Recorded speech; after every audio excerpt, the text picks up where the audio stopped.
اللہ نے فرمایا جس نے اپنی ذات میں غور و فکر کیا وہ کامیاب ہو گیا، فلاح پا گیا وہ شخص جس نے خود کے بارے میں سوچا۔ اور دوسروں کے بارے میں جو لوگ سوچتے رہے ان کی اپنی ذاتیں کبھی ٹھیک۔ اب میری طرف توجہ کرو، یہ آپ سے غور کرنے کا مقام ہے۔ بندہ ایک سو رہا ہے، یہ ذرا غور کیجئے، توجہ کیجئے۔ اللہ کے رسول صلی اللہ علیہ وسلم کے غلاموں، میرے نبی فرماتے ہیں، اللہ فرماتا ہے میں نے انسان کو یوں ہی پیدا نہیں کیا، زمین آسمان کی پیدائش کو اس میں عقل والوں کے لیے نشانی بنائی، اور انسان کی جو پیدائش کی وہ اس وجہ سے کہ یہ جو موت زندگی ہے یہ یوں ہی نہیں ہے۔ اللہ فرماتا ہے یہ تمہاری آزمائش ہے، آزمائش یعنی آپ سو رہے ہیں اور سوتے سوتے اچانک فجر کی اذان ہوئی، آپ کے ایمان نے کہا اٹھو چلو نماز پڑھتے ہیں، مگر آپ کا نفس کہہ رہا ہے نہیں نہیں سو جاؤ، ابھی تھوڑی دیر اور آرام کر لو، تھوڑی نیند کا غلبہ ہے۔ بولو ایسا ہوتا ہے کہ نہیں ہوتا ہے؟ تھوڑا اٹھ جاؤ، تھوڑا سو جاؤ۔ پھر آپ حضرت بابا فرید الدین گنج شکر، نام سنا ہے آپ نے؟ کوئی عام آدمی تو نہیں، بابا فرید الدین حضرت عمر فاروق اعظم کی نسل کا وہ بیٹا جس پہ عمر فاروق اعظم فخر فرماتے ہیں، حضرت سیدنا فرید الدین مسعود گنج شکر رضی اللہ تعالیٰ عنہ، اتنا بڑا عاشق رسول کہ وہ کھانا کھاتے تھے تول کے کھانا کھاتے تھے، یعنی ان کے پاس ایک ترازو تھا اس میں تول کے کھانا کھاتے تھے۔ کسی نے پوچھا نظام الدین اولیاء نے، حضور لوگ ہم سے سوال کرتے ہیں آپ کے پیر صاحب یہ تول کے کھانا کیوں کھاتے ہیں؟ تو سرکار بابا فرید الدین گنج شکر کہنے لگے میں ساری باتیں تم کو بتاؤں، کچھ میرے اور میرے رب کے درمیان بھی راز رہنے دو۔ کہا نہیں نہیں حضور، لوگ پوچھتے ہیں اللہ بے حساب دیتا ہے، آپ کے پیر حساب سے کھانا کیوں کھاتے ہیں؟ کہنے لگے اللہ تو بے حساب دیتا ہے مگر میری محبت میرا عشق مجھ سے حساب مانگتا ہے۔ کہا کیا مطلب؟ کہا حضور نے جتنا کھانا کھایا ہے میں نے سرکار کی زندگی کے کھانے کا اندازہ کر لیا ہے، تو میں تول کے اس وجہ سے کھانا کھاتا ہوں کہ میں اپنے نبی سے کھانا زیادہ نہیں کھانا چاہتا۔ ایسے پتلے دبلے تھے بابا فرید، مگر ان کا حال یہ تھا جو انہیں دیکھ لیتا تھا وہ چہرہ دیکھتے ہی مسلمان ہو جایا کرتا تھا۔ شاہ نقشبند بخاری نے فرمایا کہ جس کی خاموشی تبلیغ نہیں کرتی اس کی تقریر سے بھی تبلیغ نہیں ہوگی، تبلیغ ذات سے ہوتی ہے۔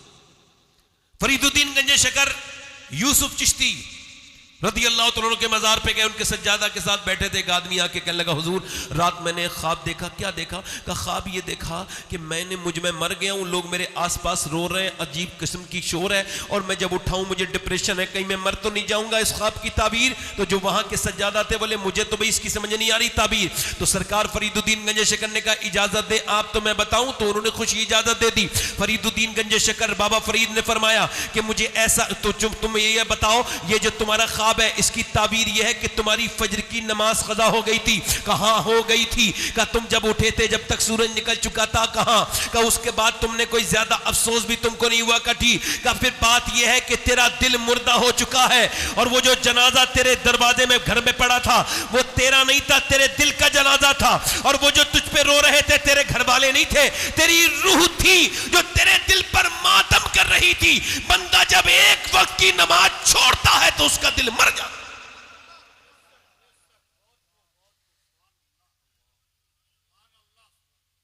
یعنی انسان اٹھا، میرے ساتھ اس نے یہ کر دیا، ہمارے ساتھ ہم خود اپنے دشمن ہیں، ہمارا کوئی دشمن نہیں ہے، ہمارے عمل ہمارے دشمن ہیں۔ سنو اس سے کہہ رہا ہے اس کا نفس سو جا، مگر ایمان نے اس کے بلینکٹ کو پھینک دیا اور وہ مسجد میں چلا گیا، وضو کیا، نماز پڑھا۔ جیسے ہی اس کا سر سجدے میں گیا اللہ کی رحمتوں نے آواز دی فلاں محلے میں فلاں کا بیٹا آج اپنے نفس پر غالب آ گیا، اس نے اپنی نیند کو ذلیل کر کے اپنے رب کے سامنے سو گیا، اس نے اپنے نفس کو ذلیل کر دیا۔ اس کے بعد توجہ کرے، ذرا غور کرے اور غور کرے، اس کے بعد یہ ہوا کہ وہ بچہ وہ لڑکا آیا، اور آنے کے بعد فجر کی نماز کے بعد گھر سے باہر نکلتا تھا، ایک لڑکی سامنے نظر آ گئی۔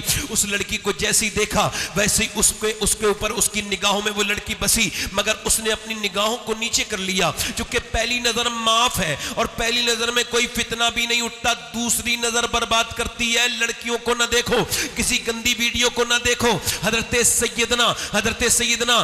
سیدنا شیخ سرہندی مجد الفسانی رضی اللہ تعالیٰ ارشاد فرماتے ہیں کہ انسان جو ہے زنا آنکھوں اس کی قریب لے کے جاتی ہیں، زنا کے یعنی آنکھیں دیکھتی دیکھتی ہیں دل پسند کرتا ہے اور شرمگاہ اس فعل بد کو کر جاتی ہے. اور یہ نوجوان کیا سمجھتا ہے یہ آنکھیں تیری ہیں. نہیں نہیں میرے دوست میرے بھائی یہ آنکھیں تیری نہیں ہیں. اور اپنی آنکھیں گندی کرنے والے حکیموں کی دکان پہ جا کے دیکھ جن کی شادیاں ہو گئی نوجوان لڑکوں کی, ان کے اوپر بربادی اور اللہ کی ایسی لعنتیں گری ہیں کہ وہ اپنی بیویوں کے سامنے منہ دکھانے کے لائق نہیں رہے. اے میرے دوست اپنی جوانی کو برباد نہ کر, میرے بھائی اپنی جوانی کی حفاظت کر. اے میرے نوجوان تو کسی لڑکی سے عشق کرنے کے لیے دنیا میں نہیں آیا, اپنے آپ کو سنبھل, برباد ہونے سے اپنے آپ کو بچا.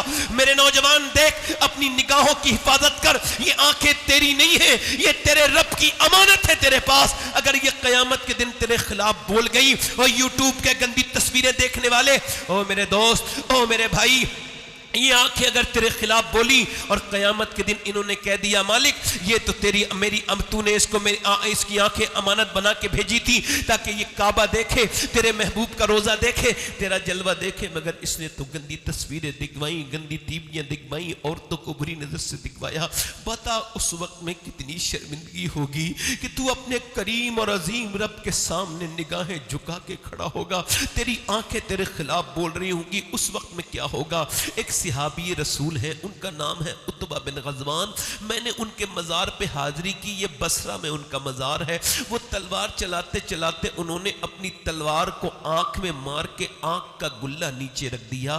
یہ صحابی کا ایمان, اور اپنا ایمان چیک کیجئے, میں اپنا کروں گا آپ اپنا کیجئے گا تاکہ ہم آج اپنا چیک اپ کر لیں ہم کتنے مسلمان ہیں, کتنے اپنے رب سے ڈرتے ہیں, اللہ کتنے اس کے سامنے سجدہ کرتے ہیں. میرے ایک تایا کی آنکھیں بنی تھی, آنکھیں جب ان کی آنکھیں بنی تو ڈاکٹر نے کہا اب حکیم صاحب آپ نماز نہیں پڑھیں گے. وہ حکیم تھے تو انہیں 3 دن تک کہا کہ سجدہ نہیں کریں گے آپ, تو انہوں نے 3 دن تک سجدہ بھی نہیں کیا اور کھانا بھی نہیں کھایا. ہم سب کہتے تھے کھانا کھائیے, مگر وہ کہتے تھے نہیں. کسی نے کہا کہ حکیم صاحب نماز کے لیے تو منع کیا ہے, کھانے کے لیے تھوڑا منع کیا. رونے لگے, کہنے لگے جس رب کے سامنے سجدہ نہیں کرتا اس کی نعمتیں کھاتے میں شرم آتی ہے, کیسے اس کا کھانا کھاؤں جس کے سامنے ایسے بھی لوگ گزرے ہیں. یہ بہت دنوں کی بات تو نہیں ہے, یہ تمہارے اور میرے وہ بزرگ گزرے ہیں. آج ہم ان کی کتنی خراب اولادیں ہیں کہ ہمارے سر اللہ کے سامنے نہیں جھکتے, ہر کسی کے سامنے جھکتے ہیں. او میرے دوست وہ صحابی ہے, ایک صحابی کا ایمان ہے, ایک تیرا ایمان ہے. ایک صحابی نے اپنی آنکھ نکال کے نیچے پھینک دی تو اس کا گلہ نیچے گرا, شور مچ گیا, پاگل ہو گیا عتبہ. ہم قریب گئے, ابو موسیٰ اشعری حضور جس کے قرآن کو پسند کرتے تھے وہ صحابی, وہ کہتے ہیں میں نے ان سے پوچھا یہ تم نے کیا کیا ہے, لوگ تم کو پاگل کہہ رہے ہیں. وہ لکھا لوگوں کے لیے نہیں کیا, اللہ کے خوف سے. میرے نبی فرماتے ہیں جب بدنگاہی کوئی کرتا ہے تو اس کی آنکھ میں اللہ آگ کی سلاخیں ڈالے گا. میں تو ایک تنکا برداشت نہیں کر سکتا تو سلاخوں کو کیسے برداشت کروں گا, آنکھ میں کیسے برداشت کروں گا سریا اور آنکھ میں. تو میں نے اپنی آنکھ نکال کے پھینک دی. کہیں میرا یہ ایک گلہ ایک لڑکی پہ پڑا تھا, وہ نکل کے جا رہی تھی, میں نے اپنی آنکھ نکال کے پھینک دی. کہیں میری ایک آنکھ مجھے اللہ کے سامنے ذلیل نہ کر دے, اس کے رسول کے سامنے. کہتے ہیں اس کی ایک آنکھ سے آنسو, ایک آنکھ سے اس کی آنسو گرتے تھے, ایک آنکھ سے خون کے لوتھڑے گرتے تھے, اور وہ کہتا تھا کیا اللہ مجھے معاف کر دے گا. او میرے بھائیو, او اپنے موبائلوں پہ گندی تصویریں دیکھ دیکھ کر کے اپنی جوانی کو برباد کرنے والوں, میرے آقا فرماتے ہاتھ بھی زنا کرتے ہیں, آنکھیں بھی زنا کرتی ہیں, اور یہ زبان بھی زنا کرتی ہے. کسی غیر عورت سے لڑکی سے فون پر بات کرنا یہ آنکھ کا زنا, یہ ہاتھ یہ زبان کا زنا ہے. کانوں سے اس کی آواز سننا یہ کانوں کا زنا ہے. یہ شریعت ہے, یہ کسی کی پابند نہیں, نہ کسی دنیا کے انسان کی. جو اس کا پابند ہے دنیا اس کی پابند ہے, اور جو اس کا پابند نہیں ہے وہ ذلیل اور خوار ہے, چاہے وہ کوئی ہو, کسی بھی درجے کا ہو. یاد رکھو میرے دوستو میرے بھائیو, کہیں ایسا نہ ہو کہ تمہاری میری آنکھیں مجھے برباد